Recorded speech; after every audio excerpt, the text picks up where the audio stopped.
야권에서는 윤석열 후보의 소위 전두환 발언이 뜨거운 논란이 되고 있습니다. 야권 내에서도 왜 사과를 하지 않느냐라는 비판의 목소리가 지배적입니다. 특히 5.18 쿠데타 등을 빼고 정치 잘했다라고 말하는 호남분도 계시다라는 발언이 호남에서뿐만 아니라 여의도 중앙에서 뜨겁게 논란이 되고 있는 겁니다.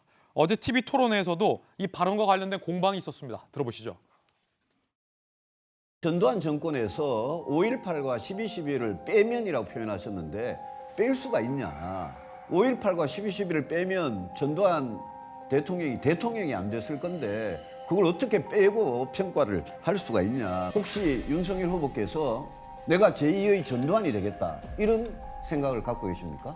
5.18 정신이 헌법 전문에 들어가야 된다. 그렇게 저는 줄곧 주장을 해왔고 대학 시절에도 12.12 군사 반란에 대해서 모의재판장을 하면서 무기징역을 선고한 바가 있습니다. 5.18, 12.12에 대한 역사인식은 변함이 없고요. 저는 우리 경제를 살리고 청년들에게 미래를 주기 위해서는 어떤 정부에 누가 한 거라 하더라도 정치적인 종합적인 공과를 넘어서서 해야 될 거는 해야 된다고 저는 생각을 하고 경선이 끝나면 광주에 달려가서 제가 과거에 했던 것 이상으로 더 따뜻하게 그분들을 위로하고 보듬겠습니다.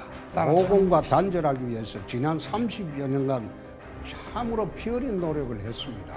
오공시대에 정치가 있었습니까? 독재만 있었죠. 저보고 아니 윤 후보 측의 사람이 오공 때 뭐 했나 그랬는데 저는 오공 시절에 검사 있으면서 전두환 대통령 형도 잡아 넣었던 사람입니다. 지난번 대선 나오셔서는 그 밑에 박정희 애들 전두환을 시켜가지고 계승하겠다고 하시지 오공 때 않았습니까? 역대 대통령마다 본인의 인사 철학이 다 다릅니다. 그에 따라서 결국 나라의 운명과 국민들의 삶의 결과도 달랐습니다. 아마 그런 부분도 아마 고민하다가 뭐 요즘 발언이 나온 게 아닌가 그런 생각이 들기는 합니다만은. 원희룡 후보조차도 이 발언은 후보가 사퇴할 수도 있는 굉장히 중대한 국면이다. 사과를 해야 한다라고 모두가 입을 모았습니다. 이준석 국민의힘 당대표도 윤 후보의 발언을 비판하며 사과를 요구했습니다.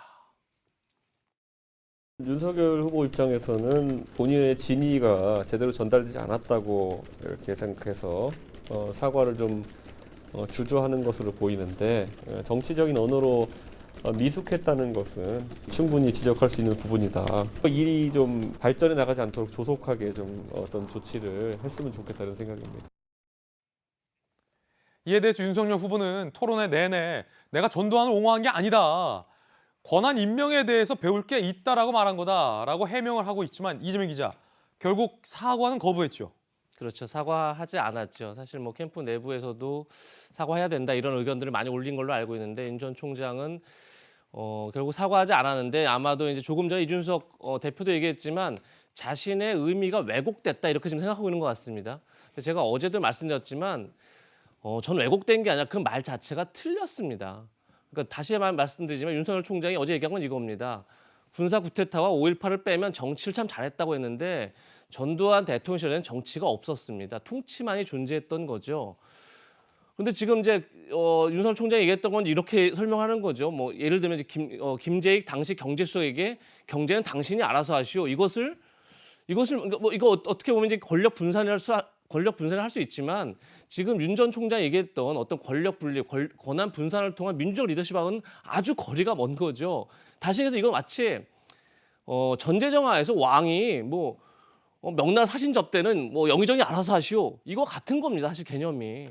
그러니까 전혀 윤 총장이 강조하고 싶은 거와 전혀 반대 사례를 예를 든 겁니다. 그러니까 그렇기 때문에 사람들이 이건 단순히 의미를 왜곡하고 있는 게 아니라 사실관계가 틀리다라고 지적을 하는 건데 그 문제를 다시 한번 생각해야 될 것 같고 저는 윤 전 총장이 이번 이제 이 사안을 통해서 어떤 사안을 굉장히 극단적 사례를 얘기합니다. 대표적인 게 시장의 선택을 얘기하면서 부정식품을 고를 자유를 얘기했었습니다. 시장의 자유를 의미하면서 굉장히 극단적인 사례를 얘기한 거죠. 그러니까 논란이 되는 거죠. 이번도 마찬가지입니다. 그러니까 저는 윤 전 총장이 본인의 메시지를 낼 때 과연 제대로 된 적절한 사례를 들고 있는지에 대해서 한번 성찰을 해야 될 필요가 있다. 그렇지 않고는 계속 이런 왜곡과 이런 오해가 낳는 건데 윤 전 총장이 지금 본인을 대선 주자로 만들어낸 정치로 소환한 것 자체가 헌법 정신에 입각한 법치라겠다. 그렇기 때문에 지금 소환된 겁니다. 예. 근데 전혀 반대된 사례를 얘기하면서 극단의 사례를 얘기하면서 자신의 진위가 왜곡됐다라고 주장하면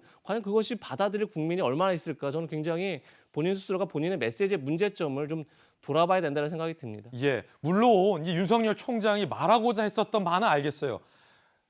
전두환 정권 일지라 하더라도 그 전두환 정권 일지라 하더라도 권한을 일정 정도 위임했던 부분은 내가 배우겠다. 배울 수 있으면 전두환 정권 일지라 하더라도 배우겠다라는 취지인데 그런 취지대로 말하지 않지 않았습니까? 쿠데타 5.18 빼면 잘했다 이렇게 분명히 얘기하지 않았습니까? 그 부분 내가 잘못 얘기했다. 미안하다. 사과 한마디 하는 게 어렵습니까? 그렇습니다. 지금 이제 이 장면은 우리가 뭐냐면 실수할 수 있고 뭐 실수가 아니더라도 예를 들면 결국 정치는 수사, 말하는 것입니다. 말하는 것이 제대로 훈련되지 않았습니다. 똑같은 내용이라도 전두환 50 시절이 참 참혹하고 정말 잘 못했지만 이거 하나 정도는 나도 한번 배울 만하다고 생각한다면 큰 문제 없었고 혹은 저렇게 말을 잘못했을 때 바로 사과하는 태도가 중요합니다. 만에 하나 윤석열 후보가 대통령이 됐을 때 말을 크게 잘못했을 때 끝까지 나는 사과하지 않겠다. 이럴 때를 생각하면 문제가 되는 거고요. 또 하나는 우리가 배울 것이 없어서 50에서 배웁니까? 한국 정치의 미래를? 저는 사실은 제가 국회의원 때 너무 반미 국회의원이라고 미국 국무성에서 좀 배우라 그래서 미국 가서 배웠습니다. 예. 정말로 말하자면 권한 위임이라든지 시스템이라든지 이런 부분들은 미국에서 배워야죠. 사실 선진국에서 여러 가지 국제적 사례를 통해서 배워야 되는데 저런 부분들이 정말 어떤 타목하게 하고 또 하나는 혹시나 이 후보가 당내에서 어른들이 야 시원하게 말 잘했다. 전두환이가 뭐 잘못했어. 이렇게 얘기하는 사람으로부터 솔깃했다면 그건 더 큰 문제인 거예요. 그래서 지금이라도 이런 문제가 있을 때 어쨌든 그 발언에 대해서는 여러분들이 어떻게 들었든 간에 왜곡됐든 간에 어쨌든 그것에 어떤 여러 가지 당도 또 내 자신도 곤혹스럽게 했다면 사과드린다. 그리고 또 더 나은 미래를 위해서 고민하겠다. 이런 정도의 간단한 언급. 바로 그 다음날 사과했으면 이렇게까지 길게 본인을 고통스럽게 할 일이 없지 않습니까? 우리 참모진들이 얼마나 고통스럽습니까?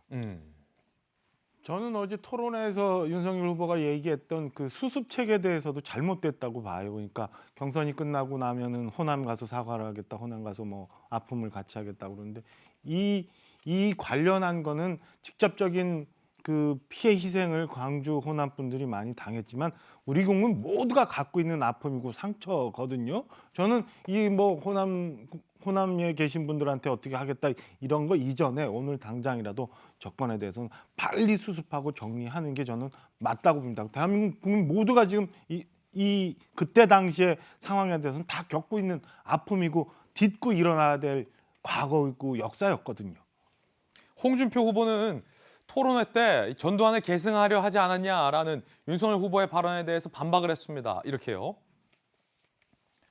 박정희, 전두환, 노태우, 이명박, 박근혜처럼 TK 출신 대통령이 되겠다고 말한 기억은 있지만 그게 어찌 전두환 계승한다는 의미로 둔갑할 수 있냐. 이젠 거짓으로 상대 후보를 음해하고 있다라고 비판을 했는데 2017년 당시 경선 당시의 발언을 윤석열 후보가 얘기했던 것 같습니다. 그때 발언 들어보시죠.